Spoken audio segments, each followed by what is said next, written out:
Right ఇక breaking news చూస్తున్నాం. ఇవాళ తెలంగాణలో కాంగ్రెస్ అగ్రనేత లోక్సభ ప్రతిపక్ష నేత రాహుల్ గాంధీ పర్యటించనున్నారు. వికారాబాద్ సమీపంలోని అనంతగిరి హిల్స్ లో గత 9 రోజులుగా కొనసాగుతున్న ఏపీ తెలంగాణ జిల్లాలోని కాంగ్రెస్ కమిటీ అధ్యక్షుల శిక్షణా శిబిరం ముగింపు సమావేశానికి రాహుల్ గాంధీ హాజరు కానున్నారు. ఇక ఈ కార్యక్రమంలో సీఎం రేవంత్ రెడ్డి పాల్గొనున్నారు. క్షేత్రస్థాయిలో పార్టీ బలోపేతానికి ప్రణాళికబద్ధంగా తీసుకోవాల్సిన చర్యలు, పార్టీ కార్యక్రమాల నిర్వహణ తదితర అంశాలపై డీసీసీ అధ్యక్షులకు రాహుల్ గాంధీ దిశానిర్దేశం చేయనున్నారు.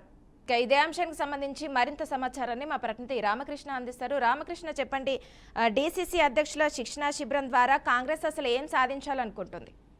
లోక్సభ సభలో ప్రతిపక్ష నేత రాహుల్ గాంధీ మరి కొద్దిసేపట్లోనే శంషాబాద్ ఎయిర్పోర్ట్ కు చేరుకుంటారు. అక్కడి నుంచి హెలికాప్టర్ లో ఏదైతే వికారాబాద్ లో జరుగుతున్నటువంటి హరిత రిసార్ట్స్ కి చేరుకుంటారు 10 గంటల వరకు.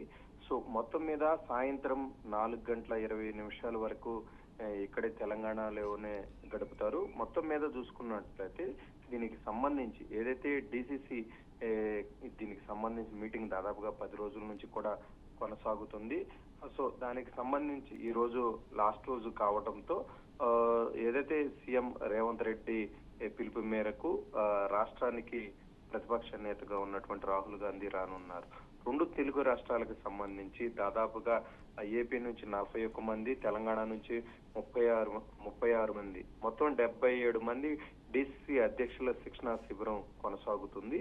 సో దానికి సంబంధించి మొత్తం కూడా ఏదైతే తెలంగాణ రాష్ట్రానికి సంబంధించిన కీలక మంత్రులు అందరూ కూడా హాజరవుతారు. ముఖ్యమంత్రితో పాటు ఏదైతే దీనికి సంబంధించి శిక్షణా తరగతులు ఉన్నాయో ఆ పార్టీని బలోపేతం చేయటం ప్రధానమైనటువంటి లక్ష్యం. ఏ విధంగా దీనికి సంబంధించి రూట్ లెవెల్లో కాంగ్రెస్ పార్టీని బలంగా తీసుకెళ్లాలని చెప్పి 2 తెలుగు రాష్ట్రాలకి ఉమ్మడి డీసీసీ మీటింగ్ అనేది దాదాపు 10 రోజుల నుంచి కొనసాగుతుంది.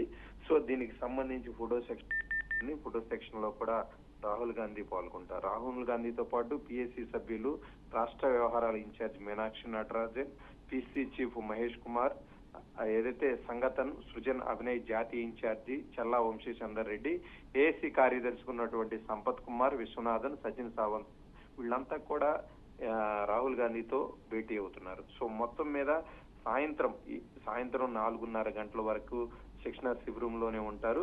తర్వాత తిరిగి హెలికాప్టర్ లో శంషాబాద్ ఎయిర్పోర్ట్ చేరుకుని 5:30 గంటలకు ఢిల్లీ అయితే ఉన్నట్టుగా పిసిసి వర్గాలు ఇచ్చినటువంటి షెడ్యూల్ ప్రకారం అయితే అట్లా ఉంది.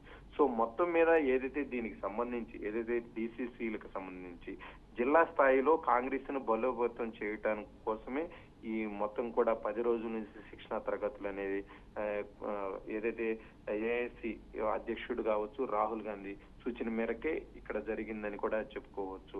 మొత్తం మీద రానున్నటువంటి రోజుల్లో పార్టీతో పాటు ఏదైతే కాంగ్రెస్ పార్టీ తెలంగాణలో అధికారంలో ఉంది, అధికారం ఏదైతే ప్రజల సంక్షేమం అభివృద్ధి అందిస్తున్నాయో అదే లెవెల్లో ఏదైతే ఇవన్నీ కూడా ప్రజల్లోకి బలంగా తీసుకెళ్లాలి, దానికి కీలక పాత్ర డీసీసీ అధ్యక్షులే వహించాలి అనే ఉద్దేశంతోనే ఈ శిక్షణా తరగతులన్నీ కూడా కొనసాగారు. తెలంగాణతో పాటు ఆంధ్రాలో కూడా అదే విధంగా పార్టీని బలోపేతం చేయాలి, చాలా వీక్ గా ఉంది అని చెప్పేసి కాంగ్రెస్ పార్టీ భావించిన నేపథ్యంలోనే ఈ తరగతులన్నీ కూడా ఏదైతే శిక్షణా తరగతులను నిర్వహించినట్లు కూడా తెలుస్తుంది. Okay, thank you Ramakrishna.